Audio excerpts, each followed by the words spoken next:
같이 한 마음으로 사도행전 2장 36절의 말씀 같이 합독해 보도록 하겠습니다.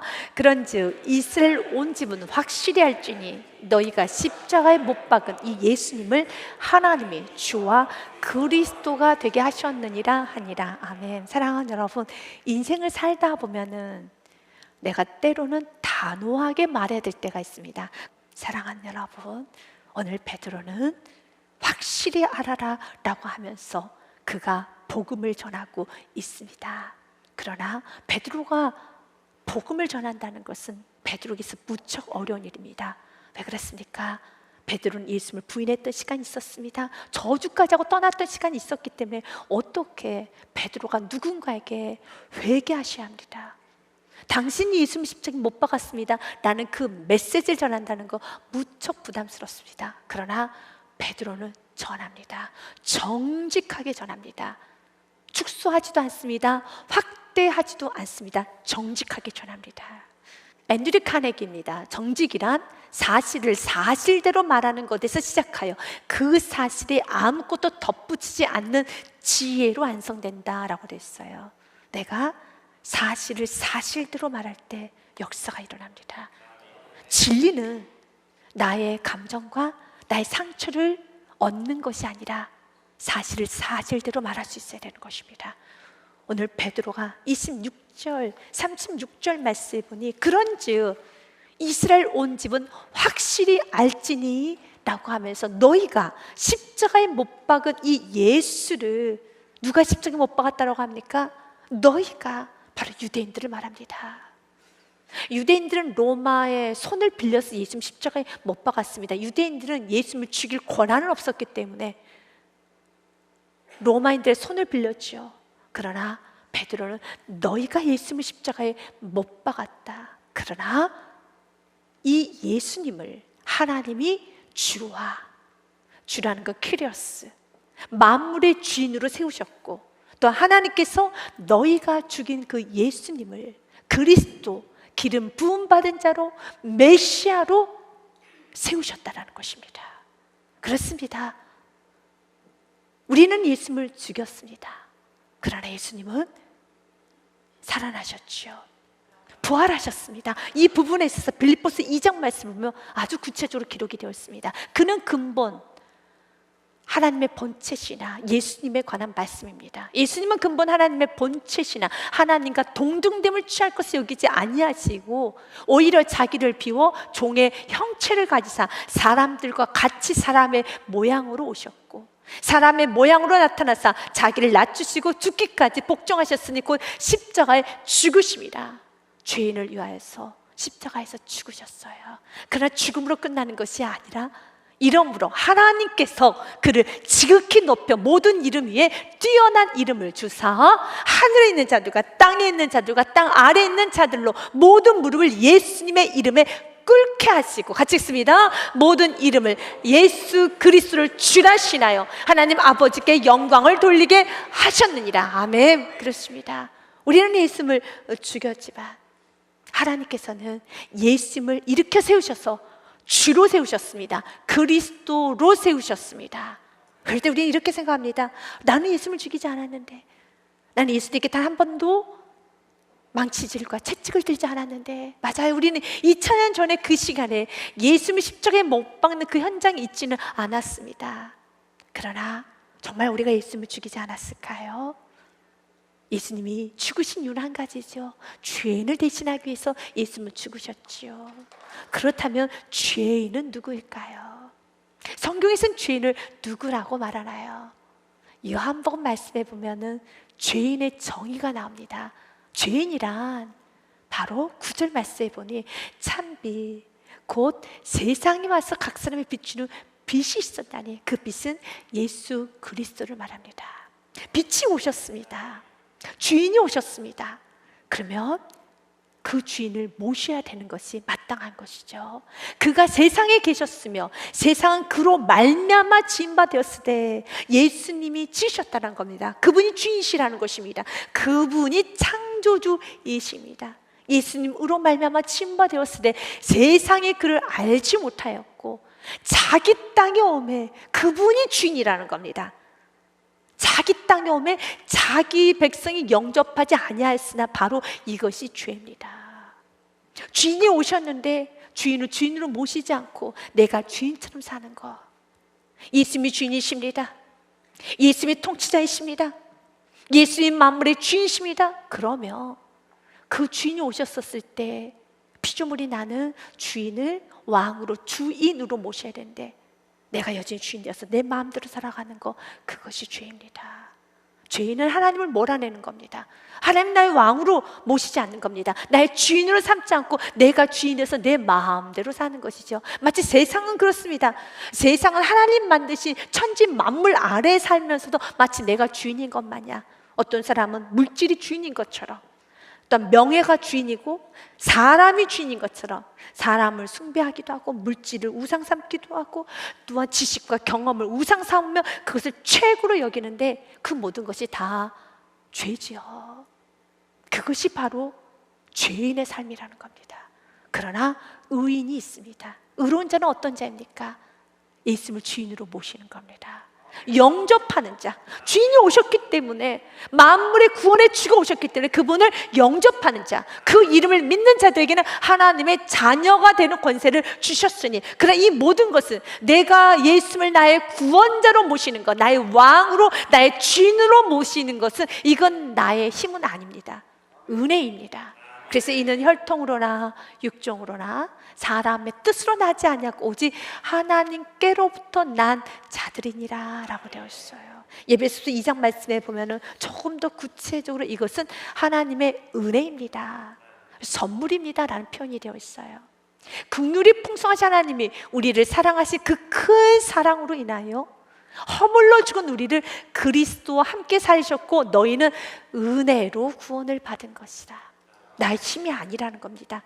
내가 예수님을 나의 구원의 주로 모실 수 있는 거, 여러분이 이렇게 예배자가 되는 거, 여러분이 예수님을 구원의 주로 고백하고 믿고 사는 건 은혜인 것입니다. 그리고 이것은 위로부터 오는 하나님의 선물을 받은 것이에요. 그래서 8절 말씀 같이 읽어봅니다. 너희는 그 은혜에 의하여 믿음으로 말미암아 구원을 받았으니 이것은 너희에게서 난 것이 아니요 하나님의 선물이라. 아멘. 하나님의 선물입니다. 그래서 그 선물은 고마워하셔야 되는 겁니다. 그 선물을 자랑할 수 있어야 되는 겁니다. 그 선물에 여러분 은혜를 알고 감사하셔야 되는 겁니다. 오늘 베드로는 예수님을 전합니다. 그는 예수님을 전할 수 없는 자였습니다. 예수님을 부인했습니다. 저주까지 했습니다. 그런데 예수님은 그를 찾아오셔서 용서의 손을 내미셨어요. 그때 베드로는 예수님의 용서의 손을 잡았습니다. 그리고 용서를 받았습니다. 그러면 되는 것입니다. 그리고 그는 지금 확실히 너희들은 알아라. 나도 예수님을 부인하고 저주했고 너희도 예수님을 부인하고 저주했다. 그러나 그 예수님을 우리는 죽였지만 하나님께서는 그를 살리셔서 주가 되게 하셨고 만물의 주인이 되게 하셨고 예수님을 그리스도 구원의 주로 삼으셨단다. 그가 말씀을 전하기 시작합니다. 사랑하는 여러분, 여러분도 전하시기 바랍니다. 때로 내가 말씀을 전하는 것이 아직 나는 믿음이 부족한데, 또 나는 아직 연약한데, 그리고 나는 온전하지 못한데 내가 전하는 것이 그 사람에게 유익이 될까? 또 내가 이렇게 확실히 전하게 되면 그 사람은 조금 상처받는 거 아닐까? 그 사람이 힘들어지는 거 아닐까? 라고 하면서 여러분이 축소하는 것이 아니라 은혜가 임하게 되면, 여러분 마음에 뜨거워지면 과감하지 마시고 여러분 진리의 말씀을 그 영혼을 사랑하는 마음으로 전하시기를 바라겠습니다. 그러면 하나님께서 역사하십니다. 사랑하는 여러분, 씨를 뿌리십시오. 거두는 분은 하나님이십니다. 역사하는 분은 하나님이신 것입니다. 오늘 베드로가 전할 때 성경은 어떻게 되었습니까? 41절 말씀에 보면 3,000명이 회개하고 돌아옵니다. 베드로는 실패자입니다. 베드로는 부족한 자입니다. 베드로는 온전하지 않습니다. 그러나 그가 은혜에 붙잡혀서 전하기 시작했을 때 구원의 역사가 일어났어요. 기적이 일어났습니다. 결국 사랑하는 여러분, 영혼이 변화되는 건 우리의 언변술이 아니에요. 우리의 노력도 아니고 우리 힘도 아닙니다. 그러나 주님 주시는 은혜대로, 주님 주시는 그 감동대로 내가 날마다 순종하면서 여러분들이 복음을 전하고 착한 행위를 하고 섬김의 행위를 할 때 주님은 그 믿음을 보시고 하나님이 역사하십니다. 오늘 베드로의 설교를 통해서 우리가 두 가지를 깨달아 보기 원합니다. 그 첫 번째는 기질을 넘어 은혜로 사는 삶을 사시기를 바라겠습니다. 기질은 사람이 타고날 때 가지고 있는 성향을 말합니다. 그래서 어떤 사람은 타고날 때부터 조금 부지런한 사람들이 있어요. 반응이 빠른 사람이 있고 행동도 빠르고 그리고 또한 자기의 주장도 정확히 하는 사람이 있어요. 근데 어떤 사람은 타고날 때부터 반응이 느릿느릿하는 사람이 있고 자기 주장도 못하고 감정 표현도 못하고 좀 어리숙하게 보이는 사람도 있습니다. 기질적인 타고난 성향인 것입니다. 그 성향을 바꾸는 건 쉽지 않습니다. 그래서 여러분의 자녀를 볼 때 아니 너는 왜 그렇게 욕심도 없는 것 같아, 아니 왜 그렇게 좀 이렇게 악착같이 하지 못하는 것 같아 라고 말씀을 자꾸 하면 타고난 성향이 느릿느릿한데 여러분 거기다가 욕심을 부리라고 하면 좀 이렇게 쟁취하라고 하면 되겠습니까? 안 되죠. 이렇게 타고난 성향은 좀 다릅니다. 기질을 바꾸는 건 쉽지 않아요. 하지만 그 기질도 은혜 앞에서 뛰어넘을 수 있어야 되는 겁니다. 하나님은 우리가 은혜에 붙잡혀 살기를 원합니다. 베드로는 기질적으로 충동적이고 급하고 앞서 말하며 뒤처리를 못하고 상황이 어려우면 도망치기에 바쁜 기질을 타고났습니다. 성경 구절에 많이 기록이 되어 있습니다. 첫 번째로 그는 요한복음 말씀에 보면은 예수님을 붙잡고자 대제사장의 종인 말고가 예수님을 붙잡으려고 할 때 그때 베드로는 칼을 들어 그 말고의 귀를 잘라버립니다. 이 시몬 베드로가 칼을 가졌는데 그것을 빼어 대제사장의 종을 쳐서 오른편 귀를 베어버리니 그 종의 이름은 말고라. 그만큼 베드로는 즉흥적이고 그 즉흥이 나쁜 건 아닙니다. 그만큼 예수를 보호하고 싶은 그 뜨거움이 있었어요. 열정도 있었습니다. 그런데 그 뜨거움과 열정이 오래 가지를 못해요. 그래서 몇 시간이 지나고 나면 베드로는 마태복음 말씀에 보면 예수님을 부인합니다. 부인하고 나서 이제 저주까지 합니다. 저주라는 것은 입으로 담지 못할 많은 말을 쏟아내는 겁니다. 베드로는 상황이 힘들면 입이 다물어지지 않고 입으로 다 쏟아내는 그런 성향을 가지고 있어요. 이건 성향입니다. 어떤 사람은 그런 말까지 하지 않아도 되는데 꼭 극단적으로 말하는 사람이 있어요. 후회를 많이 합니다. 이젠 은혜에 묶여야 되는 겁니다. 내가 화나니까 이런 말도 하고 한 말 못하면 하는 거지, 내가 화나니까 그랬지 라고 여러분 스스로 합리하면 변화되지 못합니다. 이제 여러분 기질에 묶이는 것이 아니라 내가 베드로처럼 다 쏟아내버리는 그런 사람이라면 은혜에 묶이십시오. 그래서 이제는 여러분 육신의 종역을 십자가에 못 받고 은혜 이제 붙잡혀서 쏟아내는 것이 아니라 절제할 수 있어야죠. 죽을 힘을 다해서 이제는 은혜에 붙들려 살아야죠. 오늘 베드로도 그렇습니다. 베드로는 무섭고 두려우면 마구마구 쏟아내버립니다. 참지를 못합니다. 입으로 다 쏟아내는 그런 기질입니다. 그리고 또한 베드로는 흥분하면 이성을 놔버립니다. 감정이 들뜨면 이 사람도 죽고 저 사람도 죽고 다 내줍니다. 다 줘버립니다. 그런 비슷한 성향이 오늘 말씀에 보면 이렇게 기록이 되어 있습니다. 마태복음 말씀에 보면 여러분 17장 말씀에 보면 예수님께서는 베드로와 야고보와 요한을 데리고 변화산에 올라갑니다. 그리고 예수님의 모습이 해처럼 변형이 되고 예수님은 모세와 엘리야하고 대화를 합니다. 근데 그 모습을 보고 있었던 베드로가 흥분을 합니다. 그리고 예수님께 여쭈어 이르되 주여 우리가 여기 있는 것이 좋사오니 만일 주께서 원하시면 내가 여기서 초막 셋을 짓되 하나는 주님을 위하여 하나는 모세를 위하여 하나는 엘리야를 위하여 하리이다. 흥분했어요. 그래서 예수님을 모세와 엘리야와 동급으로 놓습니다. 그리고 자기가 초막 셋을 짓겠다는 겁니다. 무슨 말하는지 모릅니다. 아무 말 대잔치입니다. 그냥 마구마구 말을 쏟아냅니다. 이것이 자신의 비전인 것 마냥, 이것이 하나님의 영광인 것 마냥 말합니다. 그러나 하나님의 영광도 아니고 비전도 아니고 흥분하여서 아무 말이라 하는 것입니다. 이렇게 여러분 삶 가운데 아무 말이나 하는 성도라면 그 기질은 벗고 은혜에 붙잡혀야 되는 것입니다. 그래서 5절 말씀 보면 하나님께 직접 개입을 하셔서 이렇게 말합니다. 베드로야 정신을 좀 차리겠니? 말할 때 호련히 빛난 구름이 그들을 덮으며 구름 속에서 소리가 나서 이르시되 이는 내 사랑하는 아들이요 내 기뻐하는 자인 너희는 그의 말을 들으라. 예수님에게만 집중하라는 것이죠. 예수님하고 어떻게 엘리하고 모세하고 같이 놀 수 있겠니? 왜 초막 셋을 지어? 예수님에게만 집중하여라. 사랑하는 여러분, 이렇게 베드로는 연약한 점 많이 있었어요. 또한 베드로는 자기 자신을 믿는 믿음이 강했습니다. 그래서 다른 사람은 다 버려도 나 베드로는 버리지 않습니다. 지금으로 말하면 나는 남에게는 피해 주지 못하는 사람이야. 난 절대 거짓말은 못하고 사는 사람이야. 나는 절대로 난 남에게는 힘들게 하지 못해. 나는 그런 성향이 없는 사람이라고 스스로 장담하는 거, 이것도 여러분 기질이죠. 그런데 이런 모든 기질은 그의 삶을 다 무너뜨렸어요.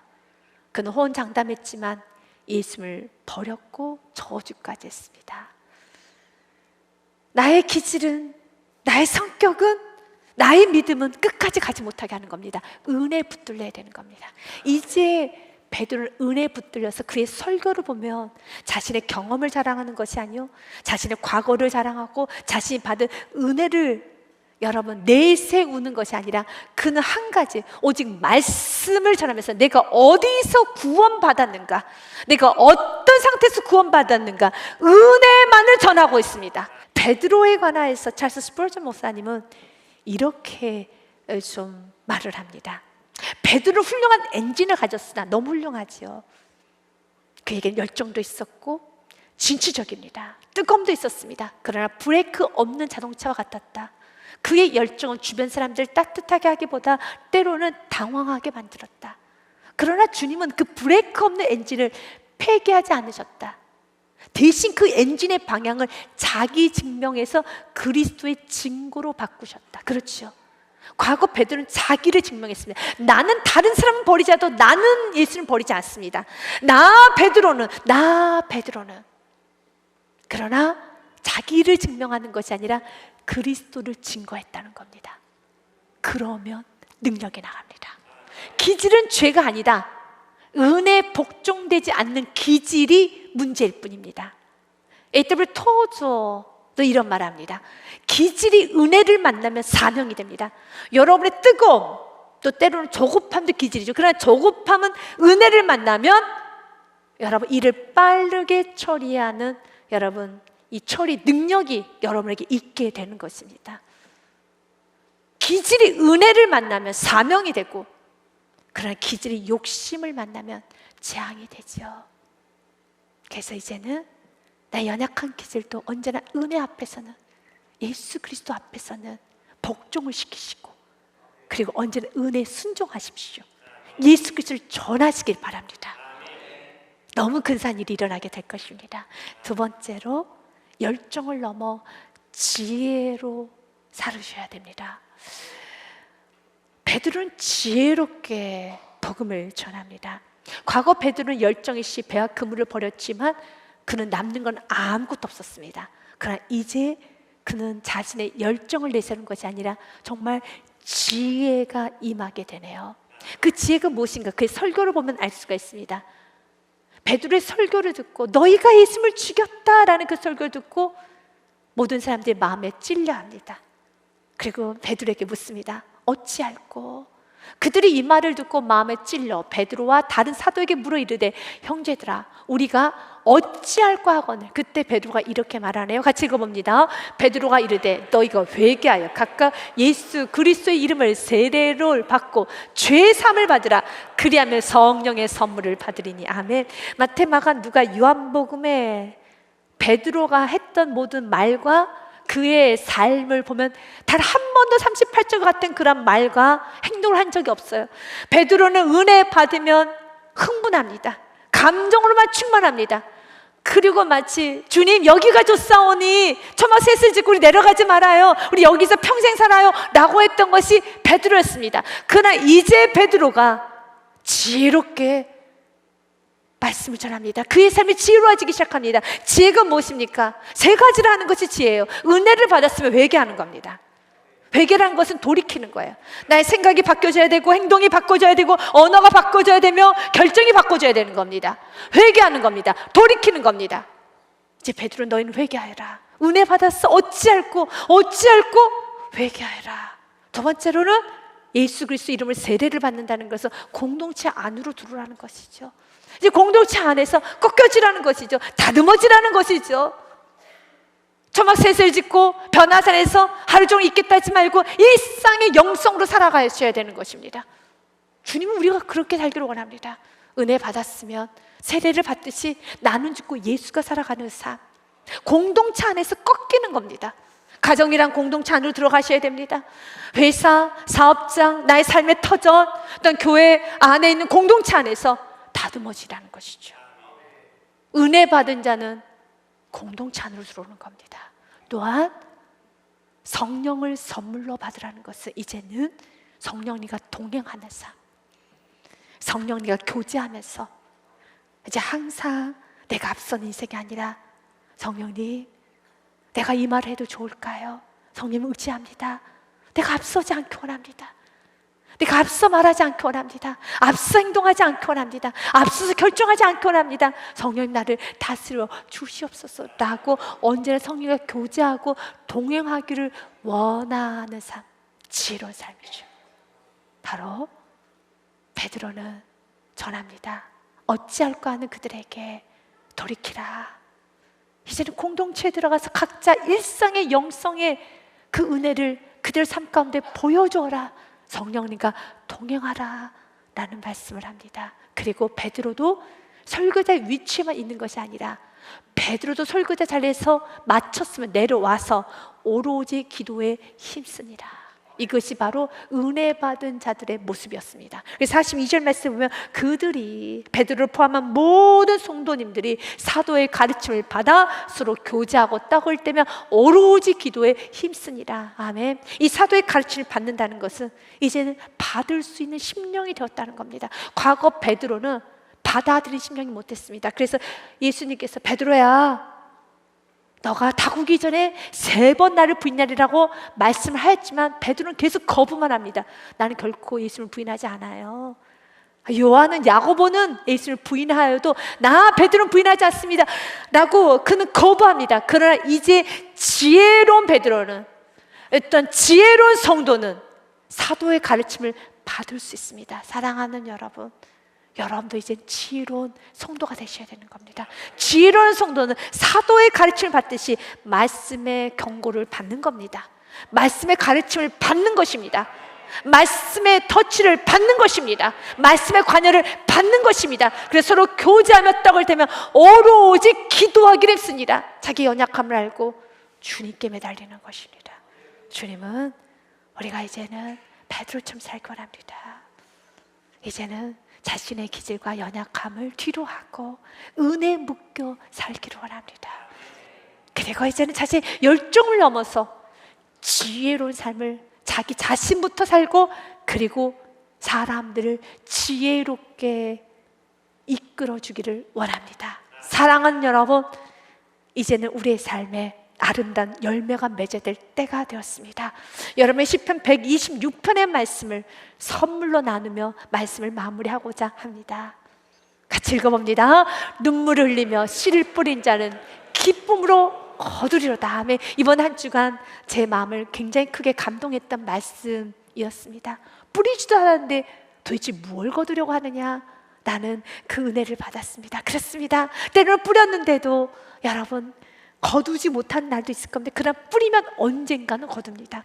언제나 여러분 제한하지 말고 은혜의 씨앗을 뿌리십시오. 순종의 씨앗을 뿌리십시오. 겸손의 씨앗을 뿌리십시오. 지금은 거둬지지 않는다 할지라도 뿌리면 반드시 언젠가는 거두게 되는 것입니다. 6절의 말씀을 한 번 더 읽겠습니다. 울며 씨를 뿌리러 나간 자는 반드시 기쁨으로 그 곡식단을 가지고 돌아오리로다. 아멘. 여러분에게 이 은혜가 있으시기를 주님으로 축복드립니다.